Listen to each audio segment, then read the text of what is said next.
broadcasting live on IntellectualRadio.com on iHeartRadio. I am OJ Dub, aka OJ the Bankman, and we are here at University Parks Golf Course with the lunch with the mayor, sponsored by the Ownership Club, and we are still interviewing Mayor Joseph E. Roudez. Had a great interview so far. We got a couple things that we want to touch on, but as you can see, I have my man here with me, Raymond the Plug Betts is in the building. Shout out to Raymond, part of the Ownership Club. Raymond, thank you for making it out to the show today. You mentioned that you've been doing a lot of driving around.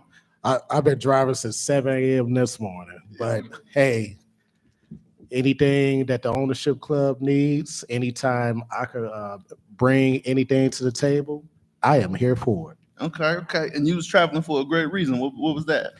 My godson just graduated with a bachelor's in sports journalism from Eastern Illinois today.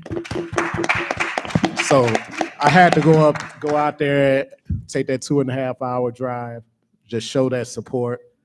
So, we got to show our support to our youth that's out here doing positive things. That's crazy you just said that, because that's actually what we just got to finish on before we went into the music. But Raymond, I'm gonna have you actually touch on a couple of black businesses before we get back in the interview with the mayor. Touch on some black businesses that we want to shout out today. Well, first off, we want to give a huge shout out to Surfs Up South Shore. They're actually a black-owned business that work within restaurant franchises. You'll definitely hear more about them because we're going to be bringing them on some later shows. So make sure y'all continue to tune in to the Financial Power Hours over at Intellectual Radio with the Ownership Club. I also want to give a huge shout out to Christelle Allen Multimedia Productions. Beautiful Journey, Beauty Hair Oil, and yeah, that's our shout outs for today. So we definitely going to continue giving you guys shout outs. Every small business, make sure y'all tune in with the Ownership Club because we out here to put your business in the streets, as Risha Renee was said. Right, at the end of the day, you got to support. You got to definitely support people that are trying to get their dream going. Because at the end of the day, that's what these businesses need. Is they need people to support, not just people talking, not just people acting. Support is what these people need. So definitely we'll continue to shout out black businesses, and everybody continue to support as best you can. So, but Mayor, we want to get back into the interview. We want to ask you, you had hit on housing in the area because you already talked about the jobs that are coming in and the creations that you've been able to, the companies you've been able to partner with to bring jobs in. Now, when you bring jobs in, you got to have people to fill those positions. Mm-hmm. Those people got to live somewhere. So touch on housing. So I'll give you a brief example on the housing. Say, for instance, Ryerson Steel. That company has been established for 130 years on the southwest side of Chicago. Now, since they have relocated and built their nationwide headquarters here, so there are tons of people who are able to retire and walk away and say, well, I'm not going to be making that long commute to University Park from the southwest side of Chicago, so I'll just take my retirement. But for those who just got into those jobs, maybe 5 years, because Ryerson and Century Steel Company is a phenomenal company to work for, a great pension and retirement plan and everything. So those people who are living on the southwest side of Chicago and still commuting back to University Park, well, sooner or later, they're like, wow, maybe we just need to buy a house closer to our job because now we'll have more money in our pocket and the quality time with our family will increase more. So that's one of the components, but then we need a place to put them. So there's been opportunities recently. We've met with housing developers. There's an annexation program going on how we're in University Park, expanding our boundaries. We're looking at going west over I-57 to Harlem Avenue and north all the way to Steger Road, which would encompass maybe about 300 additional acres, which would be probably for housing and mixed-use development. And that other area that I mentioned earlier around our train station and our golf course, mixed-use development, which is much needed because our housing stock is a little older. And, the more houses you have, the less property taxes that our residents will be paying. So that will also help. It'll be a big impact. So in the housing market is back a little more stable than it was. So we really encourage the developers to take a good look at University Park.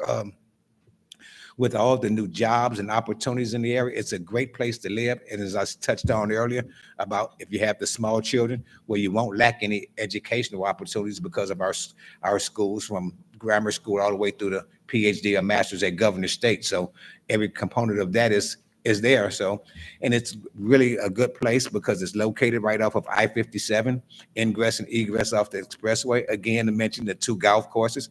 So that all plays a good part in the housing component, because people want to be closer to their place of employment. They want to spend more quality time with their families. So why commute when you can have something to offer them here in University Park? Lower taxes than Cook County because of our Will County opportunities.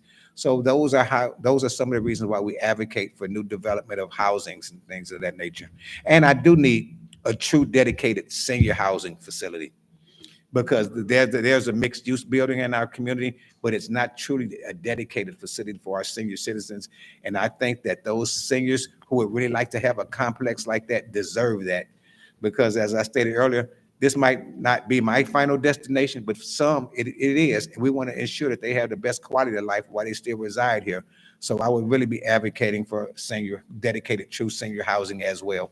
Okay.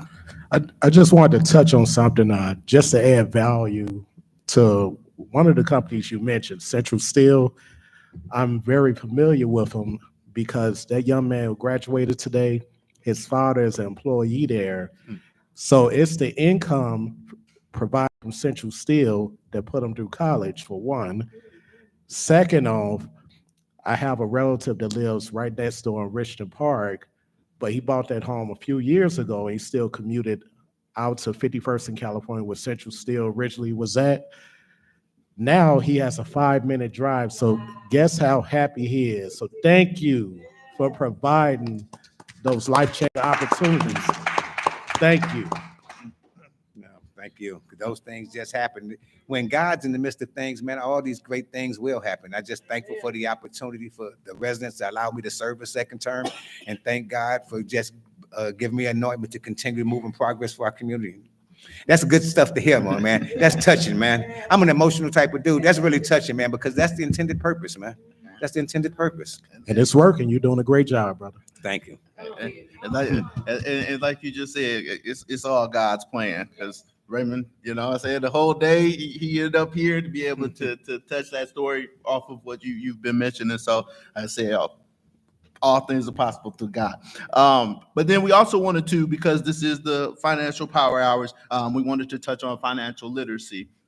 You had mentioned that was something that you're really passionate about. Myself as well. That was kind of a reason why I specifically got into banking, was wanting to know where people are putting their money, why they're putting it there, so ultimately I could pass that back on and teach that to somebody else, because I always felt like there was that lack of educational knowledge for financials, which ultimately allows somebody to make an educated decision on their finances when they know. So as far as financial literacy, kind of touch on some of that. Well, and that's why the conversation is so good, because those are some of the things that I need our young people to understand. Sometimes it's not the amount of money that you have, but it's what you do with the money that you do have, and making good investments. And as you stated, you're the expert, and that's why we reached out to you, to get the expert opinion, to guide them and direct them on what they can do in the future, on how they can accomplish some of those goals until their financial situation gets better, or they have better usage of their dollars and stuff, because it's extremely important.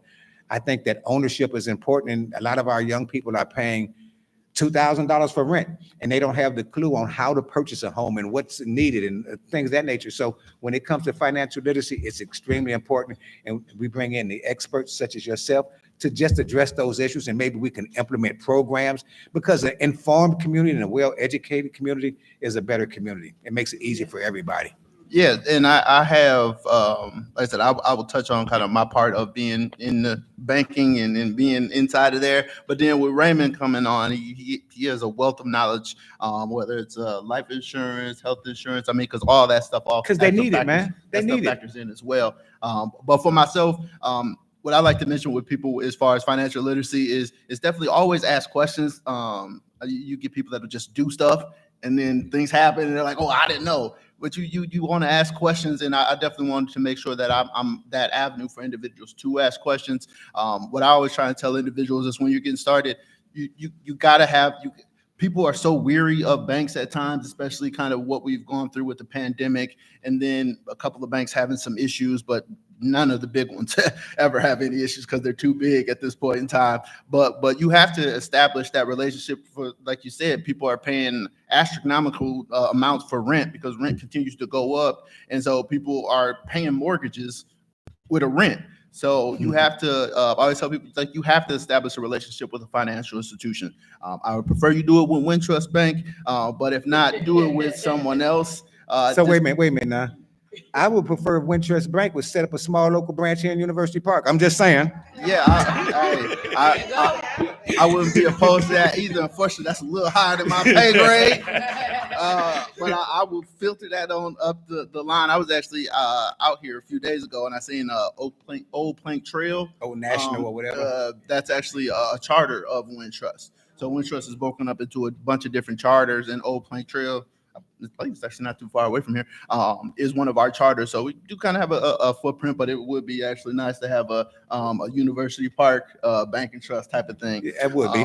But you want to establish that so you can start to build that relationship with the financial institution. Because once you've already established that relationship, then that's when you can come back to them and say, hey, I'd like to start my business. What can I do with a business loan? I'd like to purchase a home. What can I do for a mortgage and that type of thing? Because you've established that relationship, the bank knows you. The bank has seen you, put money in, take money out, that type of thing. Where if you're just walking in off the street, hey, I'm trying to get a mortgage, I don't know who you are. Like, you know what I'm saying? We don't have that relationship built. So I'm a little less trustworthy of doing something with you as opposed to someone that has had a banking relationship with the bank.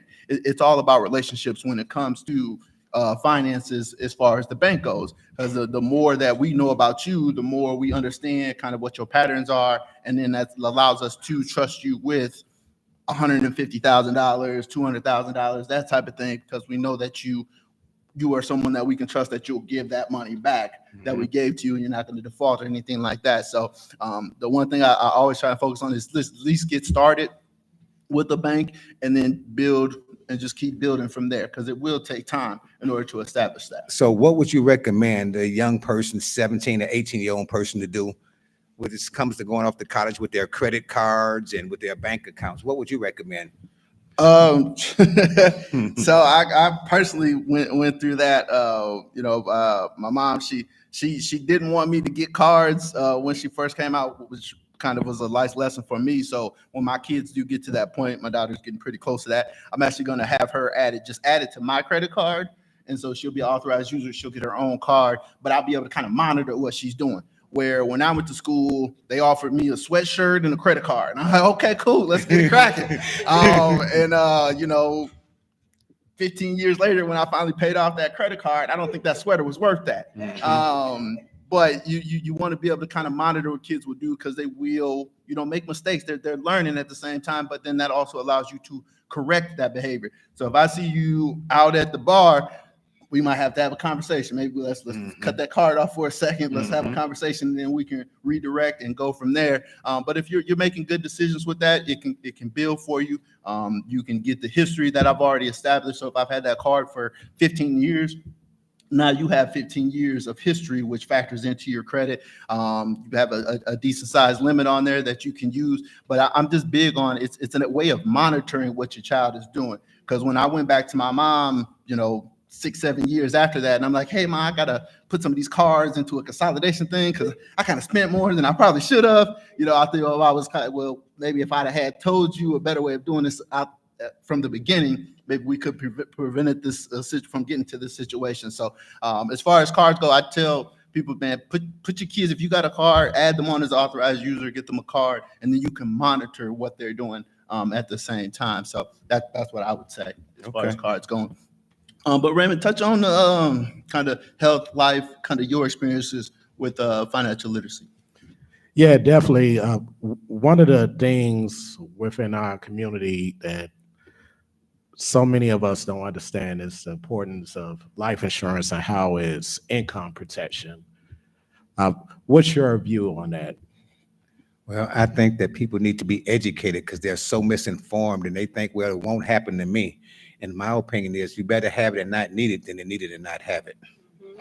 I totally agree. And then, of course, with that life insurance, you also need some type of investment, high yield savings. You need different vehicles. You need. Uh, I was always taught to pretty much make sure you have your eggs in multiple baskets. Have this going over here, and this going here. So if this fails, you got three other things backing it up. What will be your view on that? Well, they always told me that these 3 to 5 streams of income can pretty much give you stability, and you have to find your niche. Like me, I like flipping houses. That's just some things I like to do on the side. I like renovating old cars, but I like making investments. Development is my thing. I like the houses. I like the housing market.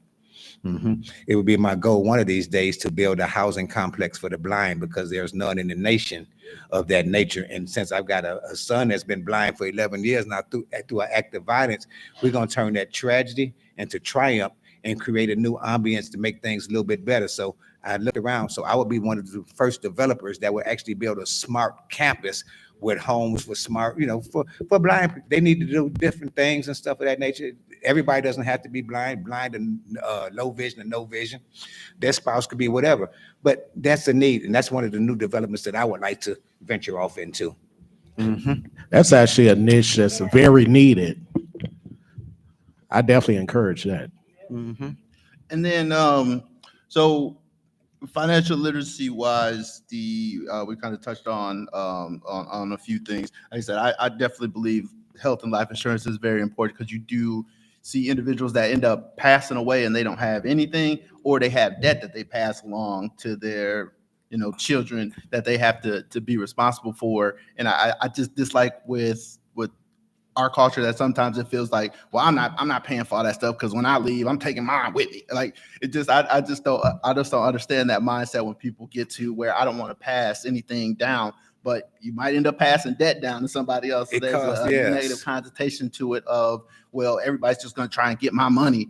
But at the end of the day, you might be a blessing to somebody that could, do something with that and pay off some things and just be a betterment for their life moving forward, as opposed to, well, I'm not going to pay for this because I don't want to leave anybody anything type of thing. I just wish that kind of mentality, mindset is we could get that out, because you see so many other cultures that, and with me being in the bank, and I see it all the time, where so many other cultures where somebody passed away and they leave somebody $60,000. $80,000, something like that they put away, and they knew eventually they couldn't spend all of it, so it's got to go to somebody else. But you're passing down wealth at the end of the day, as opposed to some people that are passing down debt to individuals. So you have people that are starting out in the red because they got to take care of, Big Mama got to pay off that house that she had. She was a little bit delinquent on some bills that she didn't mention to anybody. Then you got to hunt around for wherever it's at and all that type of stuff. I've seen all of that with being in the banking. And I just feel like financial literacy is not just about making money. It's about taking care of it and making sure that you have stuff. Let the money work for you, basically, huh? That, and that you have it in a place where people can actually find it too. Because I like I said, I've seen some instances where people pass away. Now people have to try to track down funds, and you might have to go through the state and probate and deal with all that type of stuff, where it's just as simple as, having a beneficiary on your account. Nothing complicated where they're not actually a signer, where they have to sign for anything. But in case something happens to you, this money and this stuff can be left to somebody else, and they're not having to fight with the state to try to deal with it, that type of thing. So I'm really big with financial literacy, and I again thank you for this event that allowed me to do that. Oh, well, that's awesome, man. We just need to continually educate our people and our communities. And I'm quite sure that we've all seen this ugly sides of death. A loved one passes untimely death, and it causes so much chaos in family. It breaks up families sometimes for an eternity. And those are some of the causes, because, we're not going to always be here. So plan the things out, living wills, trust, and things of that nature. As we continue doing these shows, we'll touch more on these things and educate our residents as much as possible, and our young people, what to do with their finances. It's extremely important. Yeah. And so now we want to actually open the floor up to some of the members of the audience that are here today for a little quick Q&A session with the mayor. So if anybody does have any questions for the mayor, please bring them on. Hello. Come right up here. I'm Spice for the internet world. If you see me, hi. Shout out to Brian Ownership Club. interns here. Come on over here, Mama. Sunshine. Thank you. I'm Risha Renee, part of the Ownership Club. You guys are talking about finances for the older people. What about the young generation for the park districts? Like when I was growing, we had, what would we call it, summer camp. Do you have that here in University Park, like around the city, like at the libraries or the parks? What are you doing for the youth to come out and have something to do during the summer? Oh, this is my microphone, and that is a phenomenal question. And I'm going to say that I would advocate for a park district for the Village of University Park. We formerly worked under a Park and Recreation Association, but right now the village, can you believe this or not, is absent of any organized organization such as a Park and Rec or a park district provide those things. And that is something that's vitally important. And I advocate that we get that thing in place. So do you think that we can do fundraisers and things like that that could, that we can educate our youth, they can have somewhere to go instead of in the streets or on the corner? We need it. Listen, I grew up in Ida B. Wells projects on the south side of Chicago back in the 60s and the 70s. We had a field house, we had a swimming pool, we had programs, and we didn't lack any activities. If those who got in mischief or trouble, it's because they chose to, because the door of opportunity was there. So I think that we can afford these kids the opportunity. It is my goal and aspirations to build a new village hall and a multi-purpose facility here in University Park within these next 3 years and give back to the community. Not just about our youth, but our senior citizens need a place they can go. They can congregate and have meetings. There's so many people transitioning now, losing loved ones.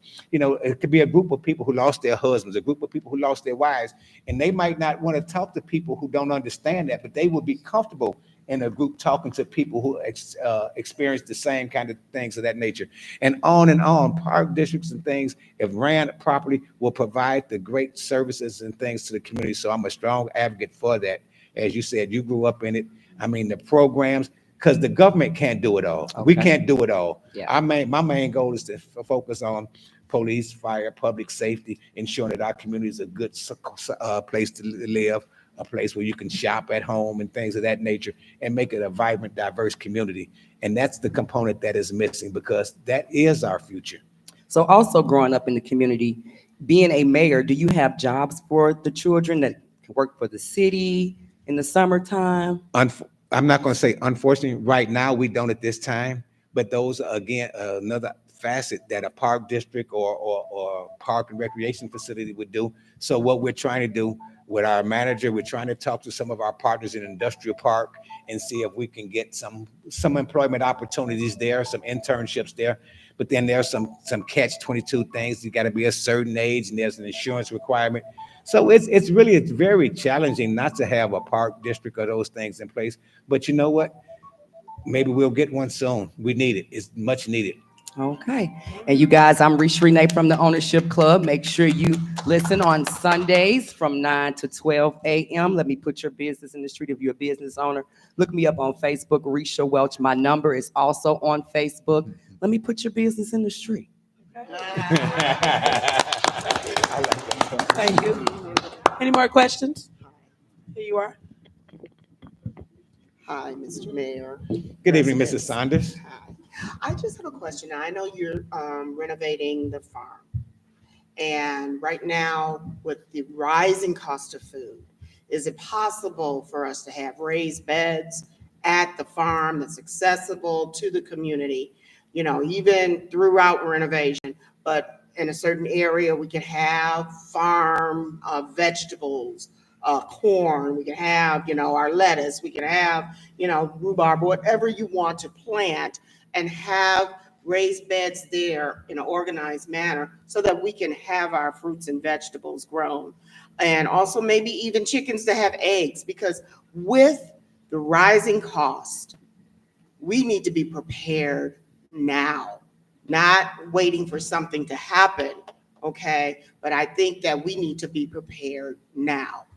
All right, I'm hoping we can get something So done. my response to that is, I don't like to make promises right on the spot, but I do agree with you 100% because I believe that the opportunity in our community to raise fresh vegetables and produce, not just alone at Regal Farm. I could believe Regal Farm could be like the major hub, but I would encourage our homeowners associations to create some kind of community gardens. I've just started something in my yard this year, so I'm going to try to grow. I'm going to try to grow tomatoes and cucumbers and try some fresh things. As you say, food prices are constantly rising. Sometimes you just don't know what you're getting from over the counter. So I encourage the vegetable gardens all throughout the community, and I am in support of Regal Farm being a host of a garden, a community garden. Absolutely, no problem whatsoever. All right. And then where's my intern Spice? Come on. All right, we got time for one more question. If anyone has another question for the More mayor. questions? She has Got one. Hey, Got come one over here. on. Come on down. Right over this way. So you face the camera so I can see. Okay. Hi, good afternoon, Mayor. I'm Maureen Forte from the Village of East Hazel Crest, where I serve as the village trustee. Our village, like your village, we don't have a park district, but we do communicate with each town. What I would like to know, because I do talk radio, Mo Talk Radio, and I got my training from the young broadcasters here in University Park. I would like to know, futuristically, is there a plan to bring the young broadcasters back? In some form or fashion. I don't think it would be just like as it was as the young broadcaster because technology has changed tremendously. But I would be an advocate for that, like something like a Columbia College advocate thing. Absolutely, because film and journalism and everything with the 4K and high definition, I would advocate for that as well. Right. Because you know what? I might be a sports guy, but everybody doesn't want to do football, baseball, and basketball. Exactly. And I think that we open up our arms to the community. Some want to do STEM programs, some want to be engineers, some want to be tailors and things of that nature. So open up all those things. I agree 100% with you. Okay, well, I appreciate it. And it's good. And you know what? I just saw you on a commercial for Oak Street Health. Yeah, I do a lot of commercials. Yes. So, well, thank you for coming out today to Thank have you. lunch with the mayor. Good to see you. Any more questions? I got one. You do? Come on up. Face the camera too. It's really not a question, but as an employee with the village and as a union member, my mayor was a union president, which helped us grow, unionize. And knowing that and going with him through the union and still, even though I'm retired, still active in union, I knew his mindset would be focused on trying to make change. And I honor that a lot. And I know, granted, it may be down the line, but we do remember back in the day how University Park was. Everybody had to watch out for University Park because you don't go through our town and, Out of order. So, but I do basically want to thank you, Mayor, because now that I'm retired and old, I'm sorry, but I want to thank you for the senior program that you did for the snow removal, because I think this is the first time that was offered to seniors or disability to be able to have that. And you brought it back again because the seniors need, I know you talked about the young people, but you need help. We need something too. Yes. So I want to see more senior programs for us. Awesome. Not just the snow removal. And when I worked at the village, they were talking about, and I remember the phone calls, and some of the seniors were saying, I need help with my grass cutting. So we're doing that. So not just the snow removal, we I got think- four okay. season. Okay. So grass cutting, everything for the seniors that can help us. So that's what I'm trying to hope that we push. All right. Well, thank you so much for your kind comments. But I just want to say something. The senior snowplow program, I'm not going to take all the credit for that. I got to give some of the credit to our city manager too. It's a 50-50 thing. She understands the need, but she implements and pulls the doggone trigger. So I'm not going to be the one to just say me, but I want to be, there's no I in team. Without Manager Scott, those things wouldn't have happened because I don't do the day-to-day stuff that needed to be done to make that thing happen. So I want to give her a round of thanks and applause as well. And that's actually a great segue because we're gonna go to some music, but we're gonna come back really quick and we're gonna actually have Ms. Scott on the show for the last couple of minutes to kind of touch on a couple things. But this is the Financial Power Hours on Intellectual Radio on iHeartRadio.com. This is the Lunch with the Mayor at University Park Golf Course. We'll be back. You have another question, sir?